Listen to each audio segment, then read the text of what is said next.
आज की इस वीडियो में हम सेकेंड ईयर मैथमेटिक्स के एक्सरसाइज 3.2 का क्वेश्चन नंबर 2 के चंद इम्पॉर्टेंट पार्ट्स करेंगे। तो क्वेश्चन नंबर 2 का पहले हम करेंगे पार्ट नंबर 6, और ये पार्ट करवाने से पहले मैं आपको एक बेसिक इंटीग्रेशन का फॉर्मूला रिकॉल करवा दूं कि जैसे आपको मालूम है कि इंटीग्रेशन ऑफ साइन एक्स अगर आप फाइंड करें तो उसका आंसर आपके पास आता है नेगेटिव कॉस ऑफ एक्स। अगर हमारे पास ये जो एंगल एक्स है इसकी वैल्यू अगर हम थोड़ी सी इंक्रीज़ करें, यही फॉर्मूला अगर हम लिखें sine x into 2x dx और इसकी इंटीग्रेशन क्या होगी तो नेगेटिव साइन 2x की इसी तरह से नेगेटिव कॉस 2x। और यहाँ पे जो एंगल है आपने इसका डेरिवेटिव फाइंड करना है। 2x का जब आप डेरिवेटिव फाइंड करेंगे तो आपके पास 2 आएगा और आपने इससे डिवाइड करवा देना है। तो ये आपने बेसिक सी बात याद रखनी है। अब हम चलते हैं अपने क्वेश्चन नंबर 2 के पार्ट नंबर 6 पे। अब आप बिल्कुल समझें कि ये जो हमारा sine a plus b x है, इसमें ये जो a प्लस बी है ये एक कांस्टेंट है और ये 7x है। मान लीजिए कि आप इसे इस तरह भी कह सकते हैं कि ये आपका साइन 2x इस फॉर्मेट में लिखा हुआ है और ये जो a प्लस बी है इसे हम बोल लेते हैं 2। तो जब आप इसको इंटीग्रेट करेंगे तो sine a plus b x की इंटीग्रेशन तो आ जाएगी negative cos a plus b x, इसी तरह से। और आपने फिर इस एंगल का डेरिवेटिव फाइंड करना है, तो a प्लस बी एक्स का जब आप डेरिवेटिव फाइंड करेंगे तो वो सिंपली a प्लस बी आ जाएगा। या इसको बताने का एक दूसरा तरीका ये भी होता है कि साइन 2x की इंटीग्रेशन तो माइनस कॉस 2x है और जो यहाँ पे कांस्टेंट है 2 उसी से हम डिवाइड कर देंगे। जो यहाँ पे कांस्टेंट है a प्लस बी इसी से हम डिवाइड कर देंगे और a प्लस बी को स्टार्ट में ले लिया, ये माइनस एज इट इज़, तो ये हमारा आंसर। इसके बाद पार्ट नंबर 7 है। ये हमारी अब एक इंटीग्रेशन का एक एक्सप्रेशन है 1 negative cos 2x into D x और ऊपर स्क्वायर रूट भी है। तो आप इसको सॉल्व करें तो कोई ऐसी पॉसिबिलिटी नहीं बन रही कि हम इसको डायरेक्ट इंटीग्रेट कर पाएँ। तो फिर हम यहाँ पे ऐसे करते हैं कि 1 नेगेटिव कॉस 2x को, जो आपने फर्स्ट ईयर में पढ़ा था कि 1 नेगेटिव कॉस 2x इक्वल होता है 2 साइन स्क्वायर x के, हम 1 नेगेटिव कॉस 2x को 2 साइन स्क्वायर x पुट कर देंगे और बाकी सारा कुछ as it is. Square root 2 अलहदा और स्क्वायर रूट साइन स्क्वायर के ऊपर जब अलहदा से लिखा जाएगा तो ये कैंसिल होके हमारे पास सिर्फ रहेगा sine x into D x. अब स्क्वायर रूट 2 कॉन्स्टेंट है तो ये बाहर लिख लिया इस तरह से और integration sine x D x हमारे पास सिर्फ रहेगा। अब साइन की इंटीग्रेशन आपको मालूम है कि माइनस कॉज एक्स हम लिखते हैं, तो साइन के नीचे लिख दिया कॉज एक्स और वो जो माइनस था ना वो लिख दिया स्टार्ट में और प्लस सी, ये हमारा हो गया आंसर। ये क्वेश्चन करवाने से पहले आपने ना एक बात याद रखनी है कि इंटीग्रेशन में जब भी साइन स्क्वायर एक्स और टेन स्क्वायर एक्स आ जाए और हमें कहा जाए कि इन दोनों का आपने इन दोनों ट्रिग्नोमेट्रिक एक्सप्रेशन की इंटीग्रेशन फाइंड करनी है, तो आपने याद रखना है कि हम डायरेक्ट इन दोनों को इंटीग्रेट नहीं कर सकते। तो हमने पॉसिबल जो है वो सब्स्टिट्यूशन के ज़रिए इसको सॉल्व करने की कोशिश करनी है।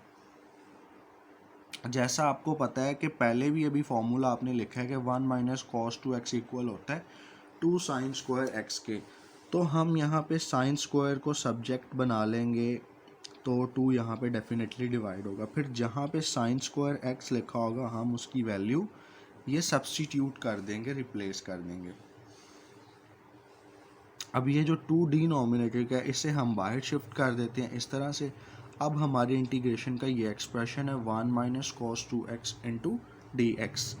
अब इंटीग्रेशन अलहदा अलहदा 1 और cos 2x के साथ हम इस तरह से लिख देंगे, और 1 की इंटीग्रेशन आपको मालूम है कि x होती है नेगेटिव, cos 2x की इंटीग्रेशन sin 2x होती है, लेकिन बाद में ये जो कांस्टेंट होता है इससे हम डिवाइड भी करवाते हैं, या इन अदर वर्ड्स ये जो पूरा एंगल होता है 2x, इसका अगर आप डेरिवेटिव फाइंड करें तो वो 2 आएगा, तो इस 2 से हम डिवाइड करवा रहे हैं प्लस c, तो 1/2 को मल्टीप्लाई करवाएंगे तो ये आपका फाइनल आंसर बन जाएगा। इसके बाद part number 10 integration 1/1 plus cos x into D x. अब मैं आपको फर्स्ट ईयर ट्रिग्नोमेट्री की किताब से कुछ फॉर्मूले आपको रिकॉल करवाता हूँ कि जैसे आपने वहाँ पढ़ा था कि cos 2x is equal to 2 cos square minus 1। तो यहाँ से अगर हम सब्जेक्ट बनाएं या इक्वल के एक साइड पे रखें cos 2 cos स्क्वायर x को, तो ये जो नेगेटिव का 1 है ये उधर जाके पॉजिटिव, और ये इस तरह से लिखा जाएगा। और फिर आपको मालूम है कि यहाँ पे अगर एंगल 1 होता है तो दूसरी साइड पे बिल्कुल इसका डबल होता है। अगर यहाँ पे 1 है तो 2, अगर यहाँ पे हाफ है तो यहाँ पे 1। तो हम फिर यहाँ पे हाफ अगर करें 1/2, ये हो गया हाफ। अगर यहाँ हाफ है तो फिर यहाँ पे एंगल 1 होगा। तो यहाँ से पता चला कि 1 प्लस cos x जो है वो इक्वल आ रहा है 2 cos स्क्वायर x अपॉन 2। तो 1 प्लस cos x को इसके साथ हमने रिप्लेस कर दिया। अब ये जो 2 है इसे हमने बाहर शिफ्ट कर दिया। 1/cos आपको पता है सीकेंट होता है, और इसका स्क्वायर है तो सीकेंट का स्क्वायर भी आएगा और एंगल भी आगे x अपॉन 2 आएगा।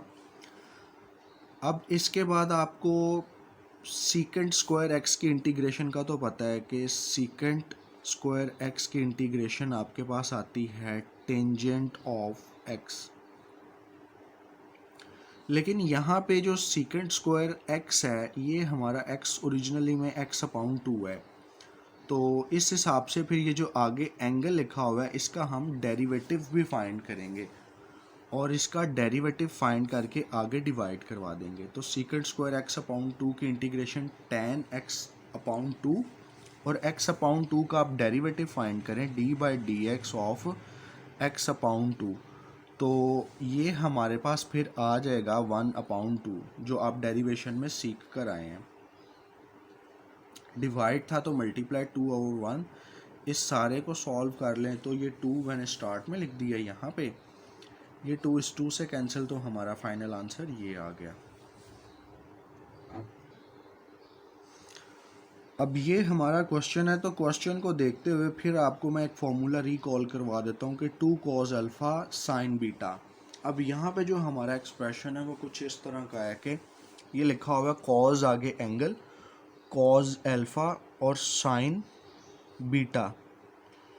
लेकिन अगर हम देखें, अगर हमारे पास यहाँ पे 2 होता तो हम इसकी एक्सपेंशन इस तरह से करते, तो यहाँ हमें 2 चाहिए, तो हम ऐसा करते हैं कि 2 खुद से लिख भी देते हैं, मल्टीप्लाई भी करवा देते हैं और डिवाइड भी करवा देते हैं। इसका बेनिफिट ये होगा कि ये जो हमारा एक्सप्रेशन है ये इस तरह से बन जाएगा, और इस तरह वाले एक्सप्रेशन की एक्सपेंशन हम इस तरह से करेंगे। cos अल्फ़ा साइन बीटा, तो दोनों में साइन साइन आता है, दरमियान में माइनस आता है। पहले हम एंगल्स को प्लस करते हैं और बाद में माइनस करते हैं। तो cos और साइन, तो पहले हम लिखेंगे साइन, और ये जो दोनों एंगल्स हैं इनको प्लस करेंगे, माइनस, फिर से लिखेंगे साइन और इन दोनों एंगल्स को माइनस करके आगे लिख देंगे dx एज इट इज़। इससे आप सिंप्लीफाई कर लें, साइन 5x, ये माइनस भी एज इट इज़, इससे सिंप्लीफाई करेंगे तो 3 - 2 इज़ ओनली 1।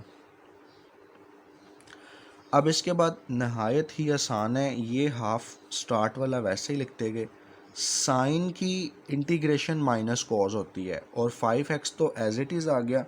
अब यहाँ पे जो कांस्टेंट होता है ना, हम इसे डिवाइड भी करवाते हैं, या इसकी दूसरी लॉजिक ये है कि ये जो 5x है इसका आप डेरिवेटिव अगर फाइंड करें, 5x का डेरिवेटिव फाइंड करें तो आपके पास आएगा 5, तो उससे हमने करवा दिया डिवाइड।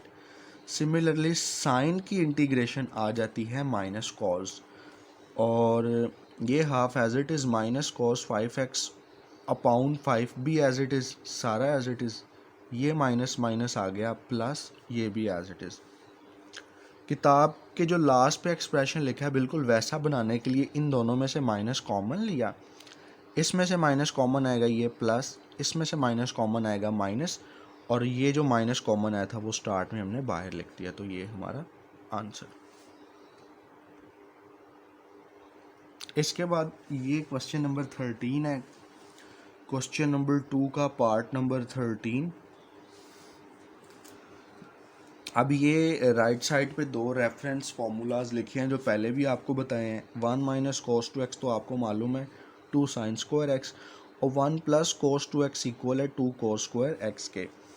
तो फर्स्ट ऑफ ऑल मैंने ऐसा किया कि -1 को मैंने यहाँ पे स्टार्ट में लिख दिया और प्लस कोस 2x को ऐसे लिख दिया। अब हमें जो फॉर्म चाहिए वो 1 माइनस है, लेकिन यहाँ पे -1 प्लस है, तो इसमें से फिर हम माइनस कॉमन लेंगे। माइनस कॉमन लेके तो ये वही बन जाएगी जो रिक्वायर है, और डिनोमिनेटर वाला तो वैसे ही फॉर्मूला है। 1 माइनस कॉस 2x को रिप्लेस कर देंगे 2 साइन स्क्वायर एक्स के साथ, और 1 प्लस कॉस 2x को 2 कॉस स्क्वायर एक्स के साथ, ये दोनों कैंसिल, और साइन अपॉन कॉस जो है वो टैन होता है, स्क्वायर ऊपर नीचे है तो रिजल्ट पे भी स्क्वायर आएगा। अब यहाँ से बड़ा ही टेक्निकल काम है, मैंने आपको पहले भी बोला था कि साइन स्क्वायर और टेन स्क्वायर, इन दोनों के इंटीग्रेशन कभी भी आप डायरेक्ट नहीं कर सकते, जब भी करनी है सब्स्टिट्यूशन के ज़रिए करनी है। और दूसरा यहाँ से आपने याद रखना है कि ये जो आपका लास्ट क्वेश्चन है ना, क्वेश्चन नंबर 14, वो भी यही है। तो हमारा नॉर्मल क्वेश्चन तो जो स्टार्ट हो ही रहा है, सॉल्व हो रहा है, इसके दरमियान में भी एक ऐसा एक्सप्रेशन बना है कि अगला क्वेश्चन भी इसी में सॉल्व हो जाएगा। अब टेन स्क्वायर एक्स को हमें पता है कि हम लिख सकते हैं सीकेंट स्क्वायर एक्स -1 में, जो माइनस कॉमन था ये वैसे ही दोनों के साथ अलग अलग इंटीग्रेशन के साइन लिख दिए। सीकेंट स्क्वायर एक्स के इंटीग्रेशन आपको मालूम है कि tan x हम लिखते हैं, और 1 की इंटीग्रेशन -x, और जब हमारा इंटेग्रल सॉल्व हो जाए तो हम एक c ज़रूर लिखते हैं, कांस्टेंट ऑफ इंटीग्रेशन। ये -10x और ये माइनस, जब आप माइनस के साइन को मल्टीप्लाई करवाएंगे तो ये पॉजिटिव हो जाएगा। अरेंज करके लिख लेते हैं, x पहले लिख दिया, ये बाद में लिख दिया, और ये एज इट इज़। वैसे यहाँ तक भी बिल्कुल ठीक माना जाएगा अगर यहाँ तक आप स्किप कर दें या छोड़ दें। अब इसके बाद वही बात जो मैंने आपको पहले भी बताई थी कि ये जो हमारा 14 है, ये अलहदा से ही उन्होंने क्वेश्चन पूछ लिया कि टेन स्क्वायर एक्स को आप कैसे इंटीग्रेट करेंगे। तो टेन स्क्वायर की इंटीग्रेशन के लिए आपने याद रखना है कि हम यहाँ पे पुट करेंगे सीकेंट स्क्वायर एक्स -1, और ये डी एक्स वैसे ही अलहदा अलहदा दोनों पे इंटीग्रेशन के साइन, सीकेंट की इंटीग्रेशन टेन और 1 की एक्स, और चूँकि दोनों इंटेग्रल सॉल्व हो गए हैं तो कांस्टेंट ऑफ इंटीग्रेशन भी पुट करेंगे।